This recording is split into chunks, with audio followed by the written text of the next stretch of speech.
नागरिक कृती समितीच्या वतीनं मागील अनेक दिवसांपासून मोरचौक ते पावडेवाडी हा रस्ता दुरुस्त करण्यात यावा यासाठी निवेदनं दिली.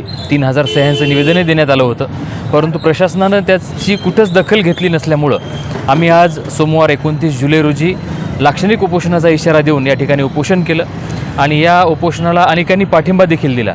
कृती समितीचे पदाधिकारी या उपोषणामध्ये सहभागी झाले होते आणि या उपोषणाची दखल सार्वजनिक बांधकाम विभागानं घेतली आणि हा रस्ता म्हणजे आजच या रस्त्यावरचे खड्डे सुरुवातीला बुजवून हा रस्ता लवकरात लवकर दुरुस्त करून देऊ असं त्यांनी लेखी आश्वासन दिल्यानंतर हे उपोषण आज आम्ही स्थगित केलेलं आहे. वाडी बुद्रुक येथील नागरिक कृती समितीने आज लाक्षणिक उपोषण मोरचौक ते पावडेवाडी यासाठी या ठिकाणी लाक्षणिक उपोषण ठेवलं होतं. त्या ठिकाणी आमचे सार्वजनिक बांधकाम उपविभागाचे डेप्युटी इंजिनियर श्री संतोष नाईक साहेब या ठिकाणी आले.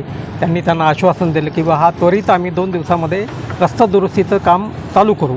पण या ठिकाणी आमच्याकडे सार्वजनिक बांधकाम विभागाकडे एकूण 9 कोटी रुपये प्राप्त झालेले आहेत. या ठिकाणी 0 किलोमीटर 0x0 ते 7x700 असं एकूण 770 मीटरच्या रुंदीकरणाचे काम प्रस्तावित आहे. त्यांची कार्यारंभ आदेश 2-3 दिवसामध्ये प्राप्त होईल. तत्पूर्वीच आम्ही ते काम सुधारण्याचे काम आम्ही चालू करूच. एकूण 60 फुटाचा रस्ता आहे, दोन्ही बाजूने नाले आहेत, रुंदीकरण आहे, मधामध्ये डिवायडर आहे, इतर सर्व बाबी आहेत.